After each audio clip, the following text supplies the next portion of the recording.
I've done many rebuilds, including sometimes with Aston Villa, who are absolutely flying this year. But how would I cope as just a head coach when my biggest strength on Football Manager, buying players, is taken away from me? Well, today we're going to find that out because I'm going to be giving away all of the transfer responsibilities to my director of football. My plan is to survive for 10 seasons in a climate where managers are usually sacked within 2, with a director of football who could literally sell my best player every season if he wanted to. And we are taking this over at the end of the first season where Aston Villa finished in 4th place.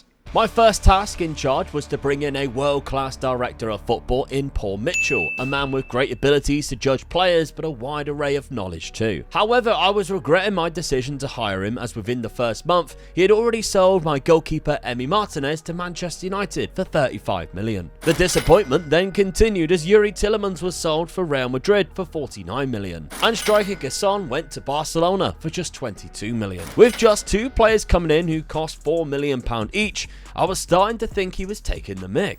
We have £114 million sat in the transfer budget with £700,000 in the wage budget, and he hasn't really touched it at all. So with that, I've decided to go for a classic 4-3-3 tiki-taka style. We've got the players to do it. Of course, Harvey Elliott, the loan to buy, was another transfer that happened this summer. So Harvey Elliott sort of as that playmaking winger made sense to me.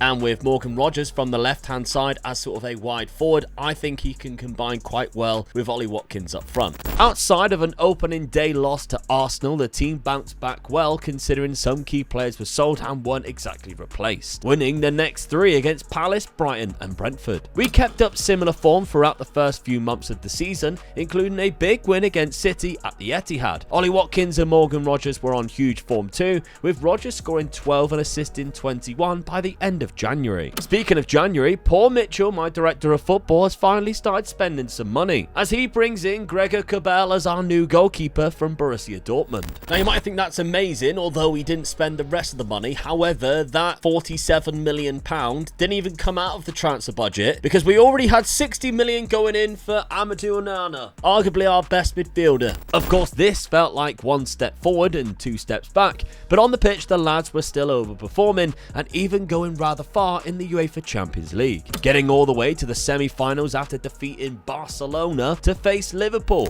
and lost. We were out of both cups early on, but our league form wasn't too bad. The combination of Morgan Rogers and Ollie Watkins continued to be particularly dangerous for the opposition, and Watkins bagged 26 total goals this season while Rogers clocked in 29 assists with 17 goals. And in the end, we finished in 5th place, which I'm rather happy with 78 points. This is the part where usually I'd be really excited about having £128 million in the transfer budget. However, it's not down to me, and to be honest, I'm more worried that we might start losing more players from this very good first team than we are gaining them, because so far, well, the signs are that that's what Paul likes to do. And of course, that is exactly what Paul did. First week of July, he sold Morgan Rogers to Inter Milan for £85 million.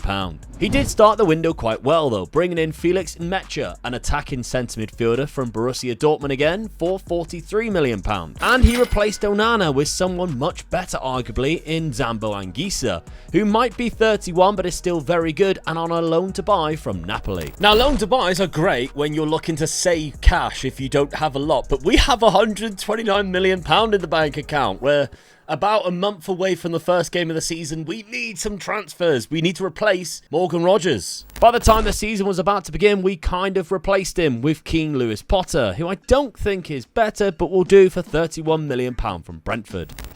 But there's another problem now, because he went and sold Ollie Watkins to Napoli for £34 million, meaning both of our main goal scorers of last season are now gone. Our first game of the season was against Ipswich, and we still pulled off a 3-0 win at home with 3 different goal scorers, including Anguissa. Another win against Brentford was then followed by a draw to Leeds and 2 losses to Liverpool in the league and Fulham in the cup. But the transfer window closed, and with just one more signing, and it was a centre-back in Yelch, who is a great player but not somebody who can replace the 29 goals that Watkins leaves, while we have £90 million in the transfer budget still. We powered through onto January window in hopes of signing more players, with something very strange was happening.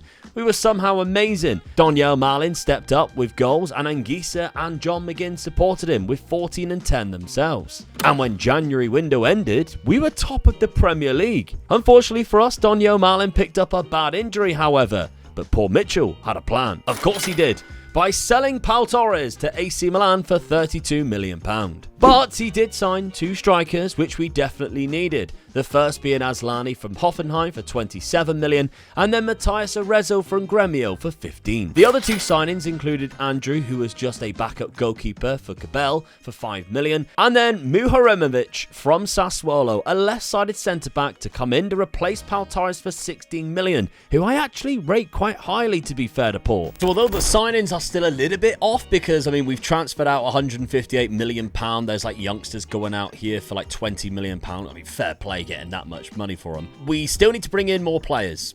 We have basically replaced the players that we've lost, but we've got £72 million in the transfer budget, and he's just not spending it. With the 2 strikers, however, I thought, oh, maybe we could go 2 up front. And then I thought, well, I can't really change things when it's doing this well, and we're currently top of the league. So right now, I'm playing Asllani up front instead of Donyell Malen. He's got 2 goals, and Arezzo's making an impact off the bench. And I'm not too mad about it, really. Not as mad as I am at you. Yes, you. 40% of people who are watching aren't subscribed right now, and we are so close to 180,000 subscribers. Maybe you can make the difference. Come on, it's free. What's also free is the hammering we took, conceding 6 goals against Spurs in the FA Cup to be eliminated. And frustratingly, Bologna then knocked us out 1-0 on aggregate after extra time in the round of 16 of the Champions League in the 121st minute. However, with 7 games remaining, we were still in the title race if we won our game in hand over Liverpool and Chelsea. But we absolutely chucked it away. First by losing to Fulham at Craven Cottage 2-1, then to Arsenal 3-1 a couple of weeks later at the Emirates, as it seemed the pressure really got to the boys. Looking totally dejected, we then drew to Bournemouth and gave the fans an even worse ending, losing the last game of the season to rivals Wolves, meaning we dropped down the table into 3rd place. There were some obvious positive signs from players who stepped up, and of course the new players who joined the club, but how would Director of Football Paul Mitchell react in the transfer window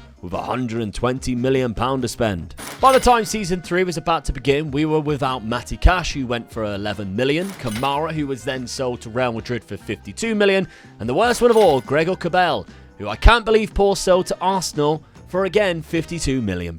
Benjamin White came the other way for £21 million from Arsenal, and I was really happy that he brought in Adam Wharton out of nowhere from Crystal Palace for £61 million, and our midfield now looks fantastic. Federico Chiesa also joined from Liverpool on a loan to buy for £45 million for the wings, and with the new strikers coming in, I wanted to try a 2-striker formation, and our wingers lends to a classic 4-4-2, but we still only have 1 goalkeeper, and he's not that great either. The season started well, winning 2 out of our first 3 league games and only losing to Manchester City, and the combinations between Asllani and Chiesa was fun to watch. But with the window closing, we said goodbye to Jeltz, whose time was short-lived, moving to Inter Milan for £52 million. And I was gutted to see Ian Maatsen move to Manchester City for £43 million. There were a lot of transfers in, however. And thank God, really, because, I mean, £225 million on the outs, and I don't think that even includes the likes of Matty Cash, who went out for another £11 million. So we needed transfers in. We were starting to look really depleted, and he has made some good moves. The goalkeeper, finally, we've got Gilheim Restes, 23 years of age. You couldn't ask for much better. He's a very good goalkeeper, somebody who's young. We could potentially keep for the rest of the 10 seasons if Paul Mitchell decides not to sell him. But either way, we've got Restes. Then, striker-wise, he's bought in Guirassy, which I think is a great signing. Alright, he's 32 and he's not exactly quick. It's still a very good player. Dortmund and Aston Villa. I mean, we've just got a bit of a bomb. £33 million for him. Not forgetting Ola Barriata, who was a £50 million winger signing. Very good, actually, because because he plays both sides. He's only 22. He's not exactly the amazing dribbler or finisher, not exactly great with a flair. Don't quite know how to use him in terms of like a player role. Wide forward seems kind of right, which is kind of what we're using anyway, so I don't mind that signing. Very good player. It's an expensive one because it's from Bilbao, £49 million. Rafa Marin though, and again Napoli, this little weird bond that we have with Dortmund and Napoli. Rafa Marin has also joined the club as well. Good centre-back option. We might have a deal to buy him too. I can't remember how to find that. Here we go. So yeah, if we win the Premier League, we've signed him for £25 million. It's possible. It is possible. We got quite close last season. Now, the other three signings, sorry. We got 2 left backs coming in. After selling Ian Matson, and for the price of like £45 million, we've brought in 2 replacements for less than that. Tsimikas, who I quite rate to be fair, especially on Football Manager. He's always very good on Football Manager. He's 32 though. Not a bad signing from Liverpool. Then we've got Kosugi, who is from Werder Bremen for £12 million. Model citizen personality, 22 years of age. Not a bad little option to bring in. Japanese international player. Japanese players are fantastic on Football Manager, and this one again is one of them. The final signing though is Abda from Real Betis. On loan. Again, we might make it permanent. We never know with Paul Mitchell. He does have a loan to buy. But again, it's a winger who plays both wings. So we have now got quite a big squad. And I think changing the formation has changed who he is going to approach. We haven't necessarily signed another centre midfielder. We've got enough now, and I think we've got a lot of injuries, which is the biggest trouble. I mean, we've got like 3 players here who are just injured alone. But I think our squad's big enough now. We've got a good big squad. He is still left £56 million in there if he wants to do something for January. And I've upped the scouting budget too to sort of, I don't know, help him out a little bit by bringing in more players. Apparently though, according to the squad player, we've got 6 position issues, which is goalkeeper, defensive right, both centre-backs and a centre mid. +1 here. I don't know what that +1 is. So we might be needing some more players. Let's see if he brings any more in. That busy window was followed by some excellent football by our Aston Villa side, as Asllani and Ola Rubiata especially shone in the new system, while Guirassy himself bagged 11 goals in the first 15 games by the new year. We finished in the top 8 of the Champions League phase, only losing to Barcelona. And by the end of January, we are once again taking the top spot in the Premier League as we fight with Chelsea in the title race. And the only thing the director of football did all window was sign a player, as Bade joins for centre-back for £31 million. We knocked Benfica out of the round of 16 3-0 on aggregate in the Champions League, and we opened up a gap at the top of the Premier League above Chelsea with a massive 3-0 win at Molineux against Wolves. The 6 points could soon be dropping down to 3 though, because we play Chelsea very soon in between our quarter-finals match against Porto in the Champions League. However, the game against Chelsea gave nobody an advantage, as it was too close to call at Villa Park, with only a goal at each end being scored, sharing 1 point each. We were unfortunately though knocked out of the UEFA Champions League because of a penalty shootout against Porto though. Either way, we followed up with great Premier League form, beating Arsenal 2-1 after being 1-0 down in the 90th minute thanks to an Arezzo brace. And then we defeated Manchester United 5-0 and Newcastle United 5-1 to keep first place in the Premier League, as we kept a 6-point lead with just 3 games remaining. We then welcomed Brighton to Villa Park and we smashed them 3-0, meaning we just needed 1 more game, which led to the game of the season at Selhurst Park against Crystal Palace, where we from 4-1 up, we let Palace score 3 times, only for Adam Wharton of all players to bang in a winner in the 96th minute. His second goal of the game as well, and a man of the match performance for the former Palace man. So within 3 seasons, we were champions of the Premier League, and that's not too bad at all. We lost our final game unfortunately to Liverpool, but we had already lifted the title. We didn't have to worry about it. 1 with 90 points, 3 points ahead of Chelsea. Brighton having a cracking season too, in 3rd place. But these lads that Paul Mitchell has sort of brought together have done very well. Arezzo, Guirassy, Asllani all scoring a good amount of goals. Even Ola Rubiata, who has done quite well with 16 as well. Donny O'Malley still chipping in 11 and 12. John McGinn getting 13 assists, but that banger from Adam Wharton to win it. The only thing I'm really worried about is he's got wanted signs next to him with 2 massive clubs. And we know Paul Mitchell likes to sell players, which unfortunately for us, we cannot stop him doing. He does have £174 million to spend though. I would like it if he just spent that. That would be great. The first departure of Arezzo stung. Our top scorer moving to Spurs for just £37 million, which was followed with Illing Jr. moving to Leeds for £26 million. Ezri Konsa being sold to Napoli for £28 million, and Ben White, after just one season at the club, moved to Real Madrid for £35 million. Paul Mitchell did spend over £200 million bringing in Gonzalo Ramos from Bayern Munich to replace Arezzo. Rafa Marin came the other way to Konsa from Napoli for £25 million, which was a good deal. Right back Singer was brought in for £20 million with the lack of depth in that position. Backed up by the most expensive deal of the window, Javi Rodriguez for £52 million. The other £100 million was paid to Liverpool for Chiesa and Batiste for Abdi, as we won the league of course and needed to keep. With over £100 million still left in the transfer budget though, the window closed and we kept our 4-4-2 using wide forwards. That worked really well last season. This was a lot tougher, however. I think we missed the same chemistry that the players had last season. We had no problem scoring the goals, but Arsenal in particular have signed some quality players and destroyed us in the league. And they are currently sitting top of that Premier League table. No players left in January window, however the director of football clearly seen the same problems as I did at the back, as he brought in Nicolo Schlotterbeck from Dortmund for £44 million. Arsenal, however, were just so good this season and they knocked us out the round of 16 of the Champions League, battering us across two legs. We were still in second place in the Premier League by April, but the chase was all but over as they only lost one game in the 31 that they played. We did, however, enjoy knocking Birmingham out of the FA Cup quarter-finals 3-0, but we lost in the final to Sunderland, who were in the Championship, which capped off a massively disappointing season for Aston Villa. 11 points behind Arsenal, who only lost 2 games all year and only £50 million to spend this summer without selling any of our players, which I'm dreading to think who might go, especially because Ramos scored 25 goals this season. Fan favourite John McGinn left in the summer on a free transfer, aged 35 now to Celtic, which I agree with as he isn't playing as many games now. Keane Lewis Potter also went to Brighton for just £8 million. And outside of a youngster that was sold to Spurs, nobody else left the club, which I was pleased with, and a huge name joined as we signed Randall Kolo Muani from Juventus for £35 million.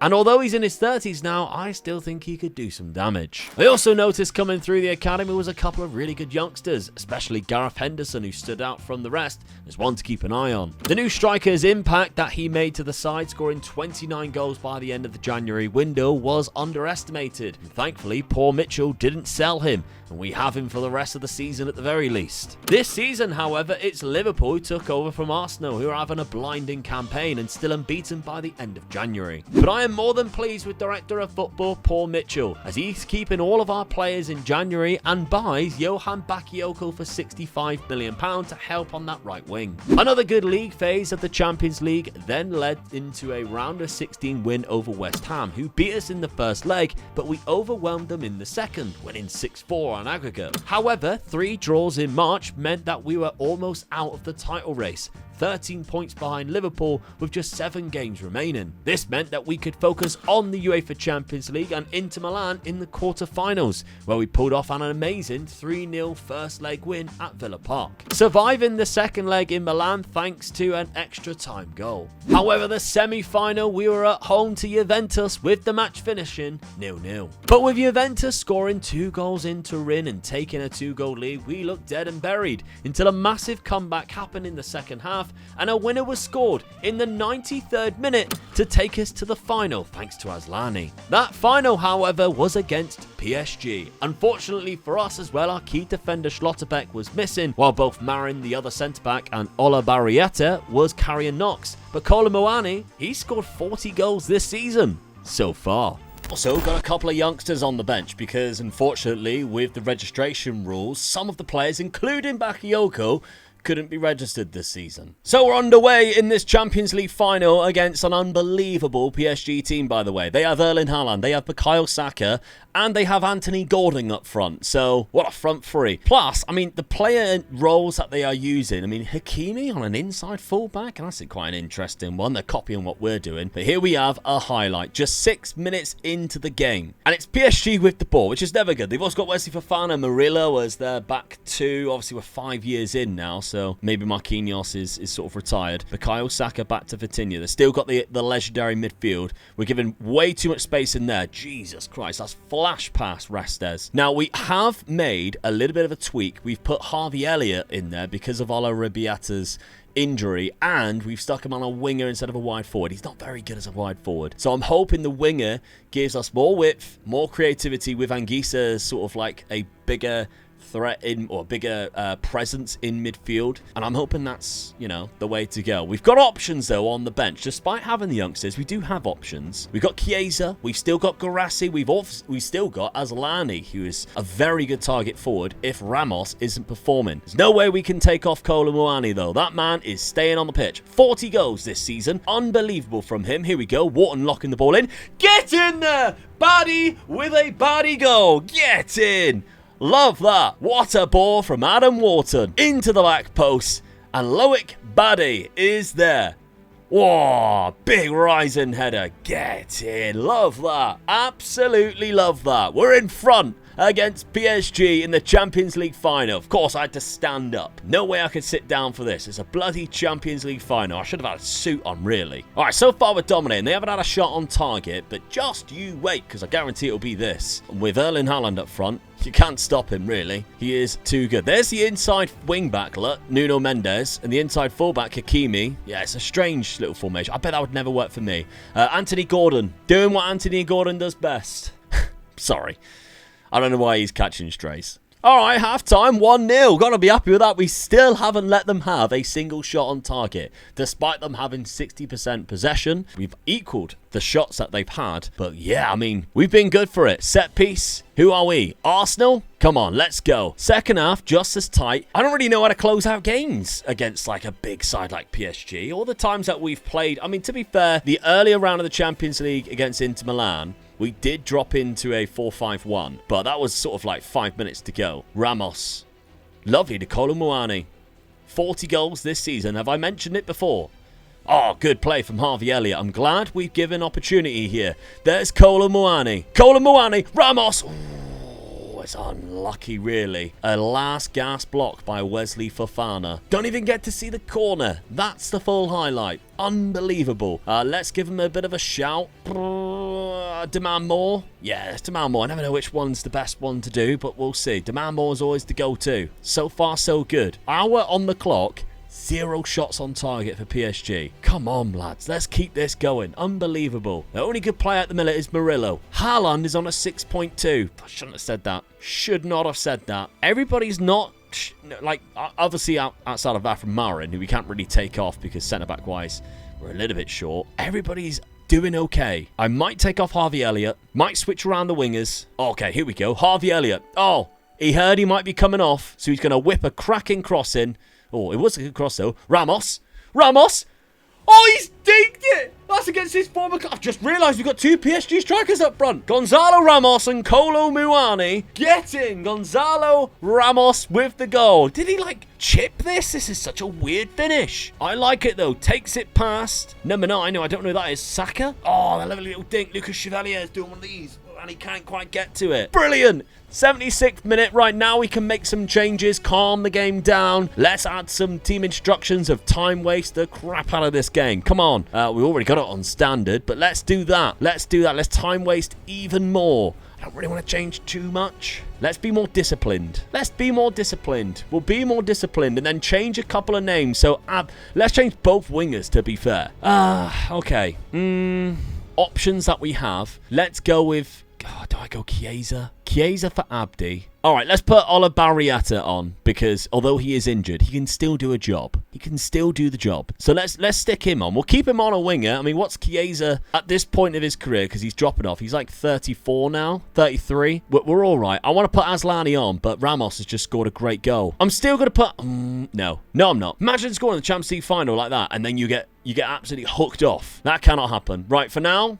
We're going to keep it as it is. Don't think I want to make any other changes. And Mecha could come on for Zambo Anguissa, but he's doing so well. I mean, if you think, right, he is 35. He looks bloody good for 35, attribute-wise. Not looks. He looks good whatever age he is for looks. Still no shots on target for PSG. This has got to be a first. Okay, here we go. Back post. Want us to play for set pieces? Yeah, let's do that. Let's run the clock down even more. Love the suggestions from the assistant manager. I'll tell you what, this poor Mitchell lad, he's had me on the ropes a couple of times, but he's got us a Premier League win in terms of transfers. And right, now we've got to hook Ramos, because that was disgusting from our centre-back. That was absolutely terrible. We don't have a lot of options. What I'm going to have to do is single and then swap Batty and single around. Oh, that was awful. Oh, crap. It's doing that stupid out of possession thing again. Right. Combined. Ramos. Bang. Change it. Oh, God. That was an awful tackle. Last ditch. Had to happen. Had to happen. Right, so Colin Moani's going to be the lone striker. Let's take off Ingisa and Parna Mecha now. And Mecha is, I mean, he's still very good. Still very good. He's 30. He can get around the pitch. Let's do that. Ooh, straight red. Straight red. Gone. Still 0 shots on target, though. So they brought on Savinho and Tchouaméni. That's a straight from depth on the bench, isn't it? Can we win this Champions League without allowing them a shot on target? Because that's unbelievable. The final minute, it's happened. It's only gonna happen. Oh, tactical genius as just the head coach. No transfers outside of the ones that poor Mitchell, my new director of football, my favourite man in the world, made for me. But then he did also sell all of my best players quite early on. But either way, even when we only had one goalkeeper, I still had faith. I still have faith. Did you have faith in this? I've really enjoyed this Director of Football challenge. I hope you did too. Make sure you check out this video on screen because I created 2 twin Wonder Kid goalkeepers, but I sent one of them to Indonesia.